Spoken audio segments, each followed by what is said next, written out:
Petroleum, the funeral that never was. Petroleum is not fossil. Have doubts? Stay. I'm not crazy. I'm going to prove it to you. It is not, as some people like to say, dinosaur juice. It does not come only from dead plants and little critters, crushed and cooked underground for millions of years. That is the official story. But when we pull out the calculator, it stops sounding logical. And it's not the first time they've tried to scare us with this topic. In the 1960s and 70s, people repeated with an apocalyptic tone that by this time petroleum would be exhausted. I was born in the 60s, and I remember that climate of worry very well. People talked about how the world was going to come to a standstill. What were cars, factories, airplanes going to run on?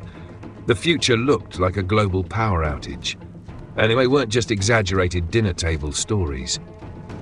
In 1977, President Carter appeared on television with a grave expression to warn that if we kept consuming at the pace of that moment, proven reserves could run out in less than a decade. The message was direct. A permanent energy crisis was coming. At the same time, the theory of peak oil became popular. The idea that the world would reach its maximum production and then plunge downward. Said in plain language, we were going to squeeze out the last drop, and then goodbye civilization. The result of those projections was clear. Petroleum was destined to disappear soon, and the world prepared for the worst. But the reality, as of today, is another. Proven petroleum reserves hover around 1.57 trillion barrels. Far from that announced apocalypse, the industry not only didn't shut down, it found new ways to keep feeding the world. Fracking, ever deeper drilling, exploration in basins that once seemed impossible. In other words, the petroleum apocalypse, it seems, forgot to read the script. And if you push me, you could even say there is more petroleum than water. Wherever they drill a hole, sooner or later, it appears. This doesn't mean it is infinite, nor that we should celebrate it as if it were an eternal gift.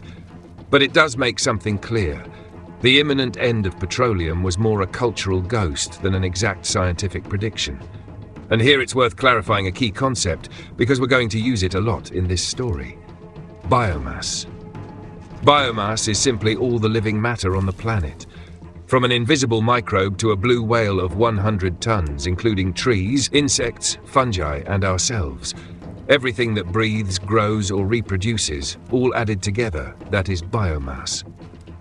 And that is why, before discussing where petroleum really comes from, it's worth remembering this irony. How many times they announced its funeral, and how many times the coffin turned out to be empty. We do not walk on oil. The first time I thought about this, I said it almost as a joke. If petroleum comes from dead plants and animals, then today, walking through a forest or through the Amazon jungle, we should be stepping on the petroleum of the future. After all, where else would all that accumulate? Shouldn't we literally be walking on oil? The answer is no. The myth is tempting. To look at a forest, a planted field, or a sea full of algae and imagine that with time, all of that will end up turning into petroleum. The reality is much less romantic. What really happens is that life works like a dizzying carousel. A leaf falls, an ant grabs it, the ant becomes food for a frog, the frog dies, and the microbes take care of the rest. And within days, that energy returns to the air as carbon dioxide or methane. Most living things never reach the subsurface. They stay trapped in that frantic cycle of eating, decomposing, and starting again. That is why the metaphor, we do not walk on oil. We walk on soil that recycles its energy at full speed. And from that recycling, only tiny crumbs, a handful of organic matter that manages to escape the microbial feast, are the ones that ever end up buried in anoxic conditions. And here comes a technical detail worth clarifying, because we're going to use it soon. Dry matter. When we talk about biomass, most of its weight is water. A tree, a tender plant, even a fish, they are all bags of water with a bit of structure.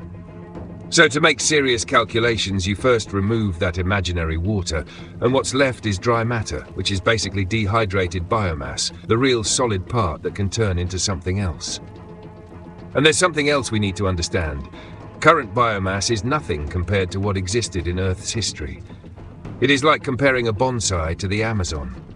What we see today as forests, grasslands, and oceans full of life, compared to the great biological explosions of the past, is barely a miniature. And this is where the first big crack in the fossil model appears. If most biomass is never preserved, how do we explain the hundreds of billions of barrels we extract and burn non-stop? Do those crumbs really explain such an enormous energy feast? Earth's funnel. Earth is not a vault that keeps everything that falls into it. Earth is a ruthless funnel. First, that material has to be buried without oxygen. Then it has to go through the geological kitchen. Then migrate. If it's lucky, it finds a geological trap. And even then, it must survive intact for millions of years. Each step discards enormous amounts. What looked like abundance turns into scarcity. Now let's do numbers. Let's imagine the biomass of a century.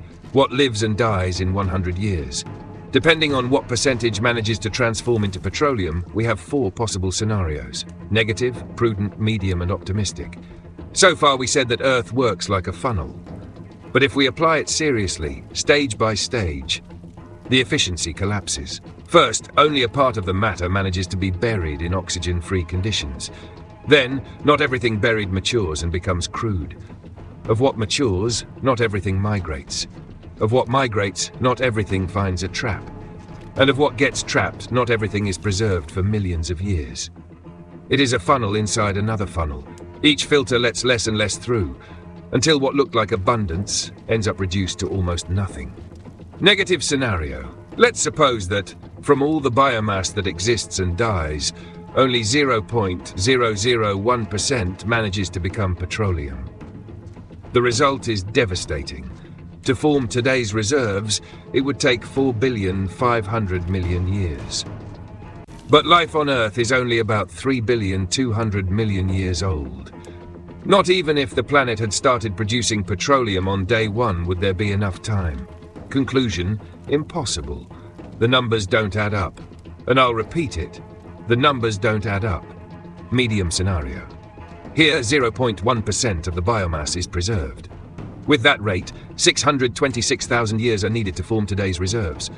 The resulting volume would be enormous. More than 11 times all the planet's surface freshwater, more than half of the Mediterranean. Far too large for what we actually observe. Disproportionate. A hyper-realistic video of text being written on a sheet of lined notebook paper. Optimistic scenario. Here, 1% of the biomass is preserved. With that rate, 3,200 years are enough to form all current reserves.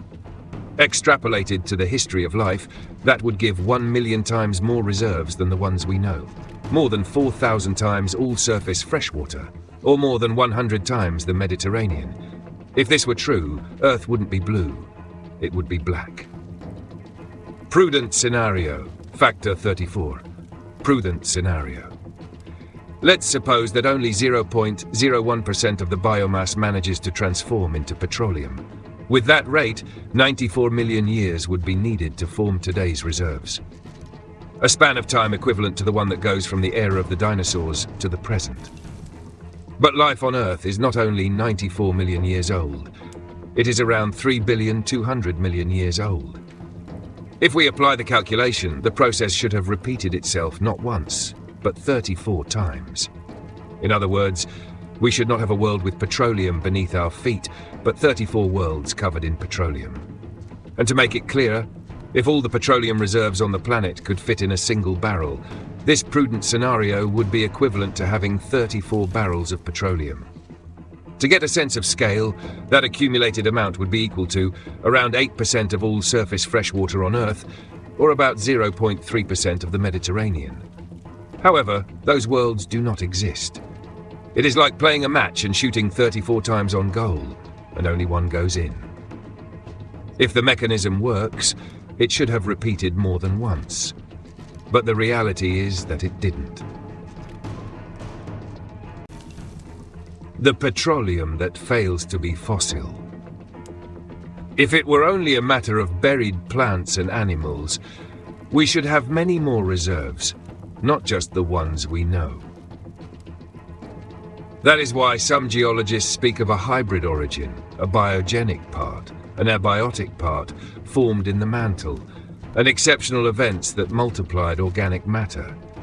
Petroleum would be a geological cocktail, served in a few glasses of earth, and only at specific moments.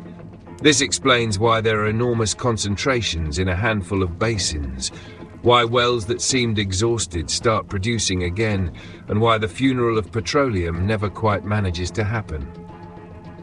If it shook your ground a little, even if it was just to contradict me, leave a comment. This channel lives on that. Ideas that make you uncomfortable, questions that don't add up, and the desire to think a little beyond the manual.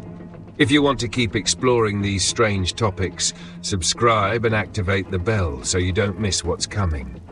I promise to keep bothering.